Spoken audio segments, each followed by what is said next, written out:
Hi, welcome or welcome back. My name is Eleanor. Apologies for the strange lighting and setting. I'm not at home at the moment, but I have some free time and I really feel the need to kind of talk to someone about something I've been thinking about concerning Sheila Heti's book, Alphabetical Diaries. And I thought I'd do it to the camera and and to you. So I've been thinking a lot about how this particular book is as much poetry as it is prose. And I didn't hear anyone else say such a thing until I listened to Lindy from Magpie Reads, one of her videos in which she talks briefly about this book, and she mentions that it's really more poetry than prose, and I just completely freaked out, and I immediately wrote her a comment because I was so excited to see that someone else had thought that.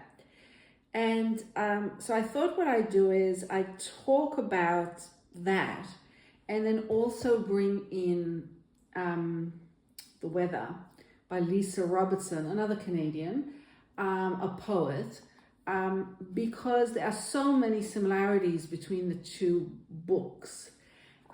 And I thought if you do really love Alphabetical Diaries and you're interested in trying your hand at reading some sort of experimental poetry work that's similar to this sort of experimental prose book, then these would make a very good match. And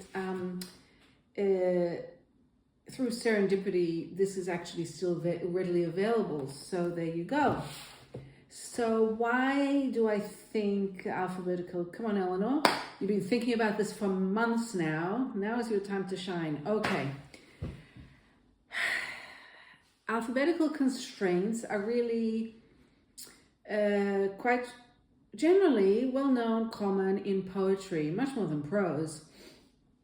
I know myself growing up in the Orthodox Jewish culture, a lot of the liturgy, a lot of the poems that are really prayers are in alphabetical order in Hebrew, and that was just something that I was used to.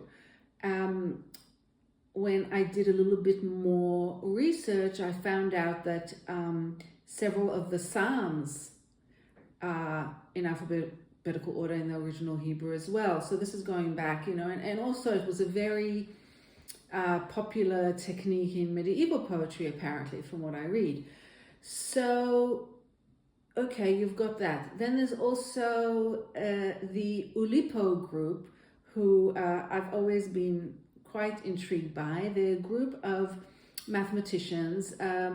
This group was started in, I guess, the 1960s, and it was made up of mathematicians who wanted to use different constraints to challenge themselves when writing language.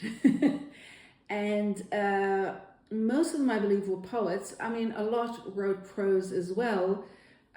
You may have heard of the novel that was written by one of them without using the letter E, things like that.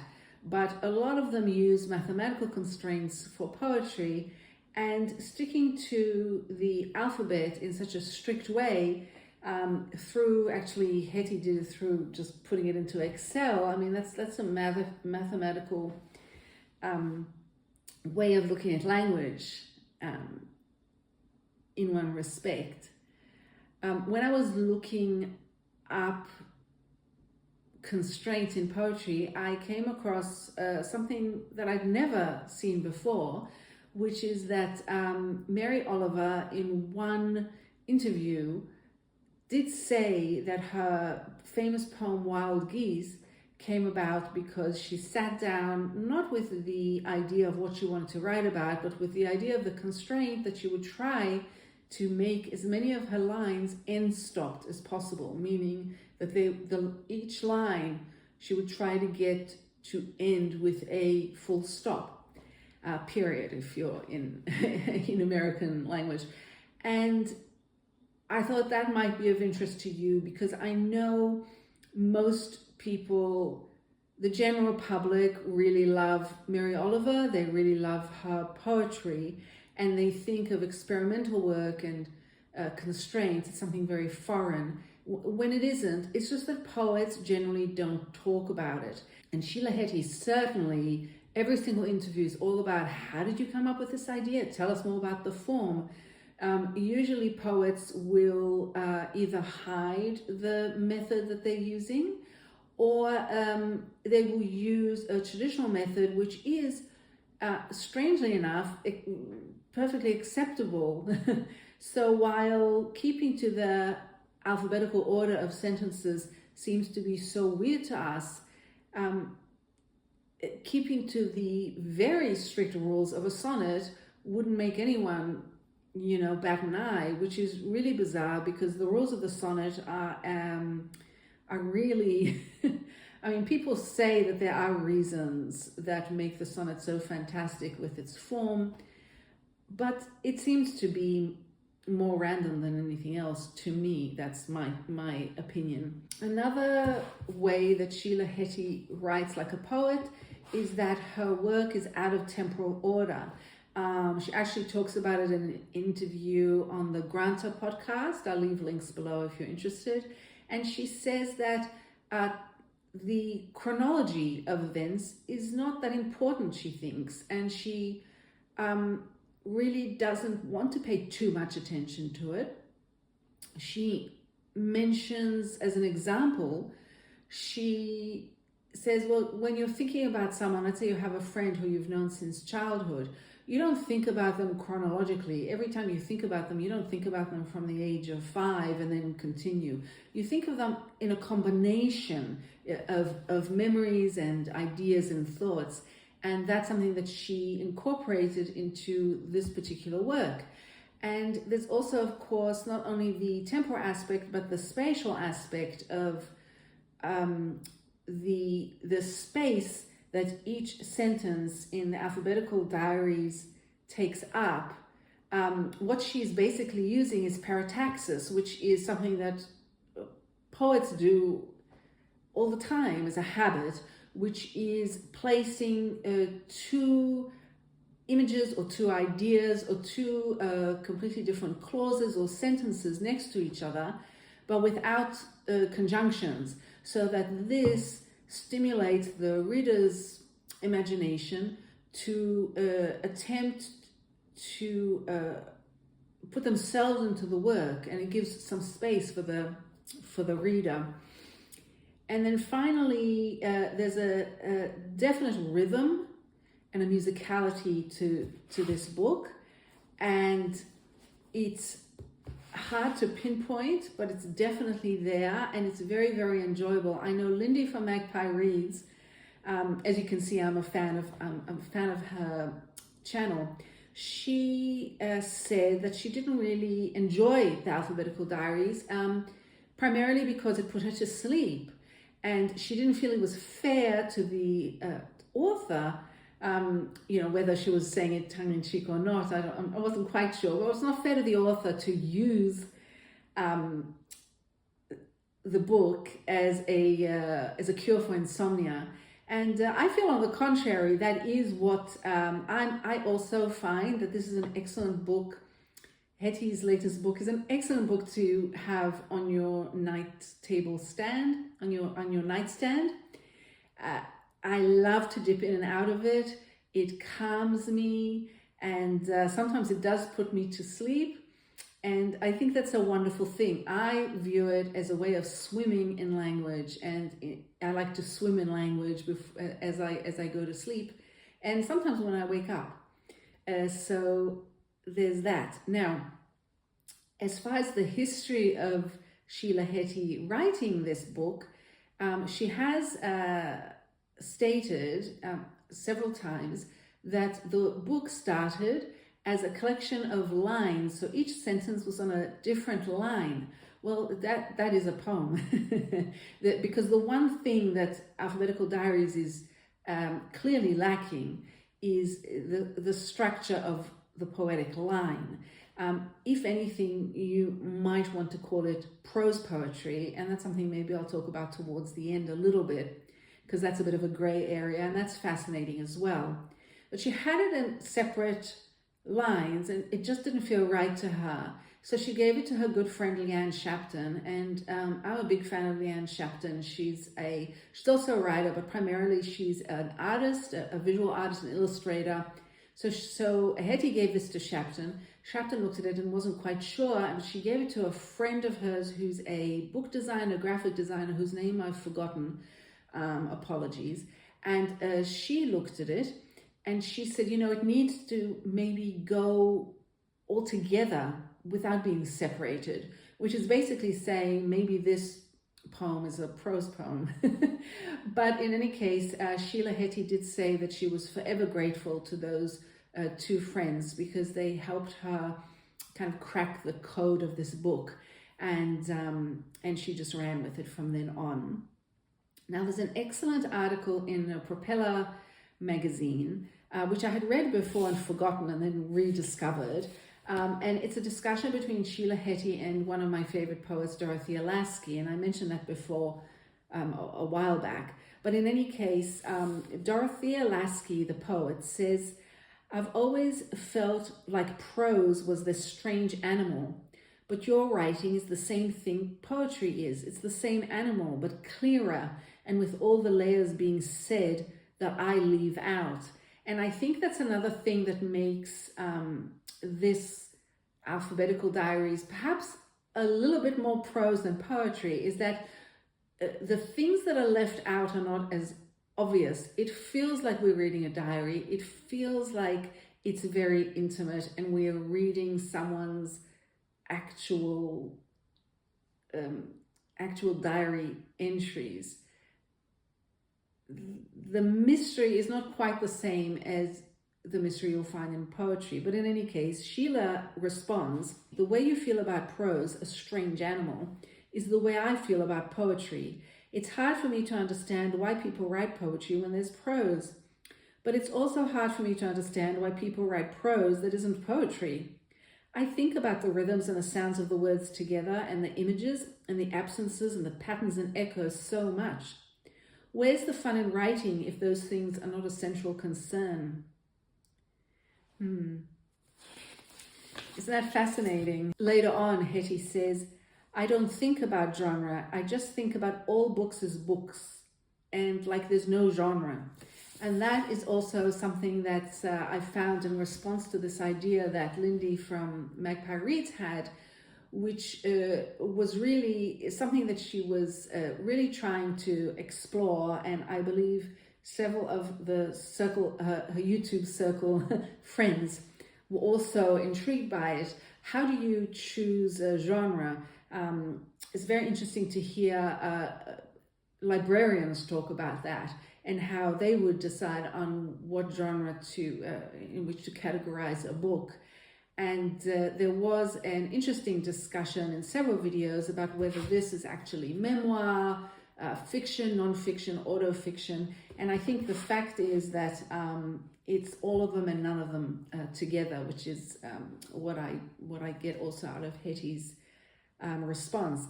Lastly, I want to mention something that no one seems to have picked up unless I've missed it, which is that in most of the interviews on YouTube that Heti is involved in, she mentions a poet called Kenneth Goldsmith. She actually calls him Kenny Goldsmith, and she a couple of times said, "Oh, he's my pal, he's my friend," and she discusses his work. Now, he is a poet. He's a very famous poet, American, and he's a conceptual poet. And so this kind of idea of alphabetizing a journal is right up his alley. And I really enjoyed that connection. So now to Lisa Robertson and the weather. This book has, it's not entirely prose poetry, but it's primarily prose poetry. It looks very much like this. it does have lineated poems sprinkled throughout. Each prose poem is a day of the week, so it starts with Sunday and ends with Saturday. So again, there's this idea of recording time. And even though she doesn't absolutely stick to the abecedarian form, it is definitely there. She wrote this a while back when she went on a visiting fellowship to Cambridge, and she couldn't fall asleep, so she was listening to the BBC shipping forecasts, and she decided that as part of her project during this fellowship, she would look into the rhetorical aspects of weather reporting in England. And she came up with this incredible book. I thought I'd give you some examples to see some of the similarities and some of the differences in the way, in the structure and the subject matter between Robertson and Heti. So I thought I chose two words. The first word is when. So let me just find, if I go to page 202, you can follow along if you have the book. If I go to page 202 of Sheila Heti's book, where she starts at the bottom, when, I'll read it. When bad things happen, don't dwell on them. When he calls, what will I do? When I live according to ethics, I don't feel I'm living honestly. When I looked at the wall, I saw a second moth like the first, its white wings soft and laced in dust.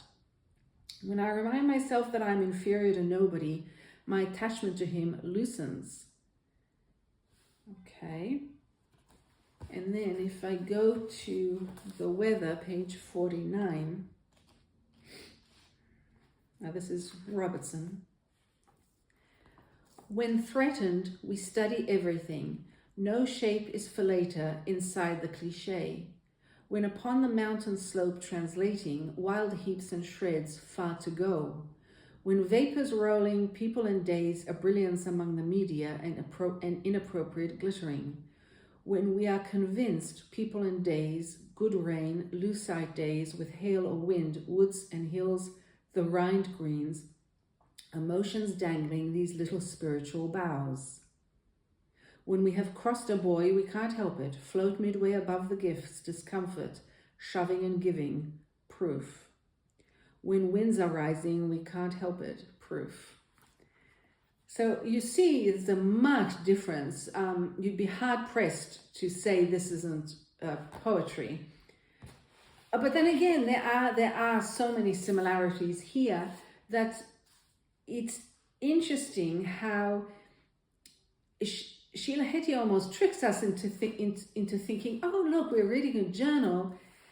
Maybe it's just a little bit boring. Maybe it's just a little bit weird, but actually, maybe it's actually a little bit of a poem. So with the word to, I thought that was interesting as well. And I'll read a bit from Heti's book. To notice how things go back and forth. To put an end to that period, the book must be published.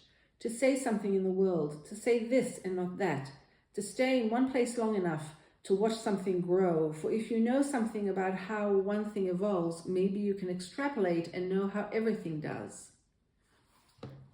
Okay. And then The Weather by Robertson, page 66. To language, rain. To rain, building. Think of this stricture so that the vernaculars of causation quicken. To Claude, his contemplation. To objects, passing. To golden change, our own blazing device. The day follows the present, half and then half, delectable and idle. To the middle of instability, no absolution, Dad. To the event of surfaces, our mistakes. You see how with Robertson, you can't quite make logical sense. and it's even more swimming in language. But there's also a sense that she's talking about language as much as weather. And I think when Sheila Heti talks about language, it becomes the weather of her mind, because Heti is describing in this rhythmic way the way she feels her mind working. So it's not how she wrote the journal, it's not her diaries. She's using the vocabulary, and she's using, and she's not choosing just words, but sentences. She's using sentences as her vocabulary for her book, which is why there's a gray area between fiction and nonfiction when you're reading this book, and which makes it so fascinating. So I think I have, I've talked about the different expectations you come with as a reader when you pick up a book of poetry or you pick up a book of prose. And because you have different expectations, you might find different things. You might feel more at home or less at home in that book. And also, I think there's something that has to be really said very clearly, which is that Sheila Heti is now, I feel, in a certain literary circle, a celebrity in her own right, and people are very interested in her life. And there is a sense of titillation in reading her diaries, even though she has, changed names, and also the names themselves do not. She didn't just change names. She actually gathered several characteristics of some of her friends and obscured them in a way. So she's maintained the privacy of people who are in her journal, but she's also maintained her own privacy, and it very cleverly done as well, because you feel like you know her, but it is a work of art. So that brings me to the end, and I did promise to talk a bit about prose poetry. Well, if you're interested in prose poetry, let's say this.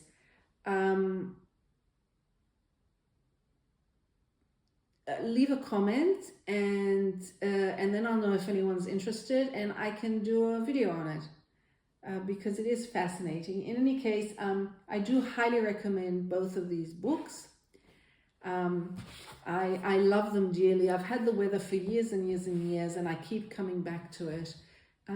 It's just a remarkable book, and Sheila Heti is really, well, probably my favorite author, my favorite writer, my favorite thinker, my favorite contemporary intellectual and philosopher as well. So thank you so much. I feel so much better getting this off my chest, because I've been thinking about this for so long. I wish you all the best. I hope you have a good weekend if you're listening to this as it comes out. And don't forget, the only real property is the property of the mind. Thank you and goodbye.